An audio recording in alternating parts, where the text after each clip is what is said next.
Hello बच्चों, कैसे हो? आपका स्वागत है त्रिपाण स्टडी सेंटर में। आज जो हम करने जा रहे हैं कक्षा 9th का भूगोल का अध्याय 3, यानी देखा जाए तो ये कक्षा 9th का ज्योग्राफी का चैप्टर जो है थर्ड है, जो कि काफ़ी महत्वपूर्ण है, जिसमें हम ड्रेनेज सिस्टम के विषय में चर्चा करेंगे, यानी अववाह तंत्र, जो कि काफ़ी महत्वपूर्ण रहेगा। और इस चैप्टर में जो है हम विस्तार पूर्वक जानने की कोशिश करेंगे कि अववाह तंत्र जो है किस प्रकार जो है इम्पोर्टेंट है। और देखा जाए तो एग्ज़ाम व्यू से ये क्वेश्चन सारे इंपॉर्टेंट रहेंगे आपके लिए, तो जितना हो सके इसको अच्छे से लर्न कीजिए, समझिए और एग्ज़ाम की अच्छे से तैयारी कीजिए। और ये क्वेश्चन हर समय महत्वपूर्ण रहेगा, इसलिए इसको इग्नोर नहीं कीजिए। चलिए देखते हैं हमारा क्वेश्चन आज क्या है। First question is the most important according to the drainage system of geography chapter a third class 9. There is a most important question of first, in what different way do rivers get polluted? There is a very general question but is important here. In what different way do the river get polluted? That is important, and answer here, river get polluted in the flowing way. The first point, the growing or domestical, municipal, industrial and agriculture demand for water from river naturally affect the quality of water. The first point is the most important here. Growing domestical, municipal, industrial, agriculture demand for the water and from river naturally affect the quality of water. And second point, the volume of river is also reduced because more and more water is being drained out their river. There is a most important point here. A heavy load of untreated sewage and industrial effluent are emptied into the rivers, and this affects not only the quality of water but also their self-cleaning capacity of the river. There is the most important point here: heavy load of untreated sewage. Industries there is the emptied of the into river, and this affect not only to quality of water but also is a self-cleaning capacity of the river. There is a more important fact here. The next year, the increasing of urbanization and industrialization also contribute to the river pollution. There is a most important point here. The increasing of urbanization and industrialization also contribute to the river pollution.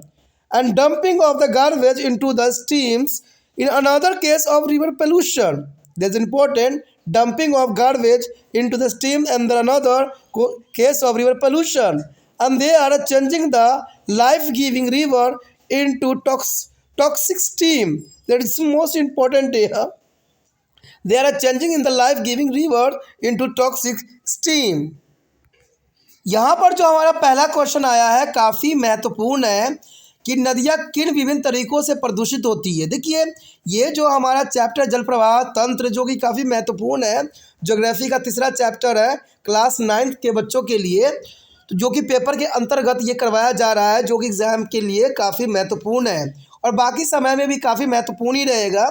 ठीक है, तो इसमें सबसे पहला question यही दर्शाता है कि नदियाँ किन विभिन्न तरीकों से प्रदूषित होती है। तो देखिए, नदियाँ प्रदूषित होने के कई कारण होते हैं और कई रीजन से जो है नदियाँ प्रदूषण होती है, लेकिन नदियों के प्रदूषण होने से कई जीव जंतु जो है अपना जीवन तक खो देते हैं और इसके न जाने कितने जीवन जो है नष्ट हो जाते हैं।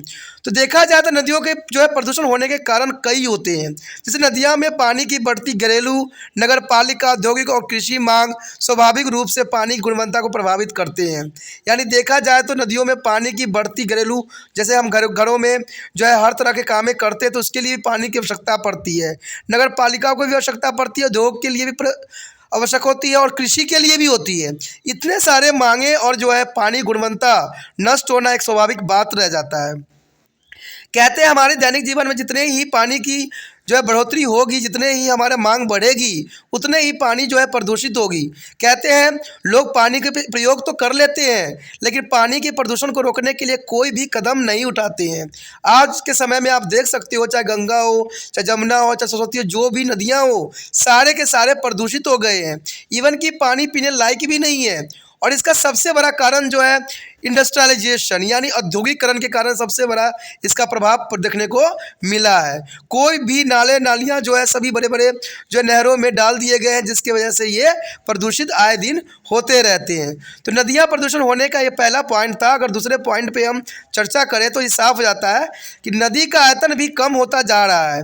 देखिएगा तो नदी का जो आयतन है कम होता जा रहा है, क्योंकि जनसंख्या जैसे जैसे बढ़ रही है नदियों का जो आयतन होता है, वॉल्यूम है, वो कम हो रहा है, क्योंकि नदियों से अधिक पानी निकाला जा रहा है, जिसकी वजह से नदियों का जो आकार है क्षीण सा होता जा रहा है। आप देखते ही होंगे कई क्षेत्रों में जो है नदियाँ सूख जाती है, क्योंकि उन्होंने जो है पानी का इस्तेमाल अपने निजी जीवन के लिए करते हैं, जिसके वजह से जो है पानी सूख जाती है।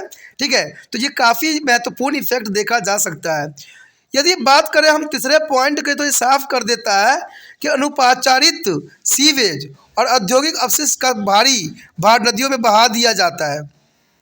कहते हैं अगर देखा जाए तो उद्योग में जितने भी अपशिष्ट पदार्थ होते हैं सब के सब जो है नदियों में बहा देते हैं। इवन कि कुछ लोगों की गलतियों की वजह से आपने आते जाते देखे भी होंगे कि नदियों के किनारे जो होते हैं कूड़े करकट के ढेर लगे हुए होते हैं। तो इसका सबसे बड़ा कारण यही होता है कि लोगों की अनपढ़ता कह लो या लोगों की बहुत बड़ी समझदारी कह लो कि वो अपने जीवन को ही नष्ट करने पे लगे रहते हैं। आप देखोगे कि आते चलते जो है लोग गाड़ियों से उतरते हैं और नदियों किनारे जो है अपने लिफाफे फेंक देते हैं। तो ये काफ़ी जो है उनकी मूर्खता होती है, जिसकी वजह से नदियाँ प्रदूषित होती है। और ये जब आप देखोगे जब पानी उफान पे होती है तो ये सारे कबाड़ करकट जो होते हैं उनके घरों तक ही पहुंच जाती है। तो ये सबसे बड़ा कारण बन जाती है अपशिष्ट का भार नदियों में बहा दिया जाना। और यह न केवल पानी की गुणवत्ता बल्कि नदी की जो है स्वयं सफाई क्षमता को भी काफ़ी प्रभावित करती है। यानी नदी की गुणवत्ता जो है बिल्कुल ही इसके कारण नष्ट हो जाती है। और कहते हैं नदी स्वयं ही अपने आप को जो है सुरक्षित कर लेती है, लेकिन ऐसा होना संभव ही नहीं है। कारण क्या है कि ये लोग जो है अपनी गलत नीतियों के कारण, गलत रूल रेगुलेशन के कारण जो है नदियों के आए दिन जो है प्रदूषित कर रहे होते हैं। चौथी पॉइंट पे बात करें तो इसका अर्थ यही है कि बढ़ता शहरीकरण, औद्योगिकरण भी नदी प्रदूषण में योगदान दे रहे हैं।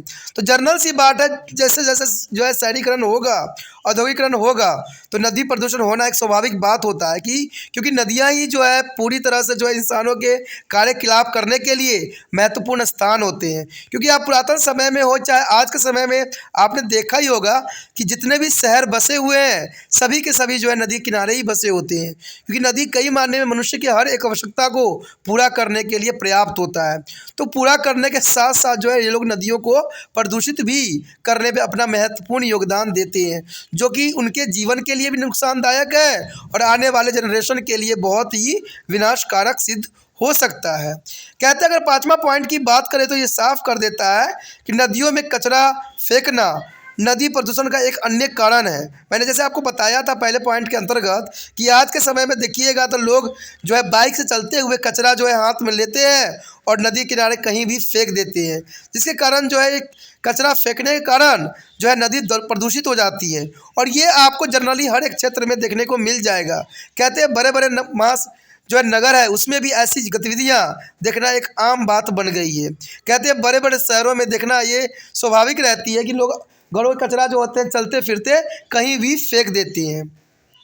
वह जीवनदायी नदियों को जो है जहरीला धारा में बदल रहे हैं। यानी जीवनदायी जो नदियां हैं, कहते हैं हमारे गंगा का वाटर जो है बहुत पवित्र, बहुत शुद्ध है, लेकिन लोगों की गतिविधियों के कारण जो है ये अपनी गुणवत्ता भी धीरे धीरे खो देगी। जब ये धीरे धीरे अपनी गुणवत्ता खो देगी और ये जहरीली हो जाएगी तो मनुष्य का जीवन भी कहते विनाश के कगार पे आ खड़ा होगा। तो ये काफ़ी महत्वपूर्ण है नदियों के विषय के अंतर्गत कि नदियों को हमें जितना हो सके साफ, सुरक्षा और सुरक्षित रखने की कोशिश करना चाहिए। तो दोस्तों ये टॉपिक बहुत काफ़ी महत्वपूर्ण था, बहुत ज़रूरी था एग्जाम व्यू से। अगर आपको अच्छा लगा तो लाइक शेयर सब्सक्राइब कीजिए और जितना हो सके इस वीडियो को अपने दोस्तों के साथ शेयर कीजिए। और पहली बार वीडियो देख रहे थे तो चैनल को सब्सक्राइब करके अपने मोबाइल में सेव भी कर लीजिए।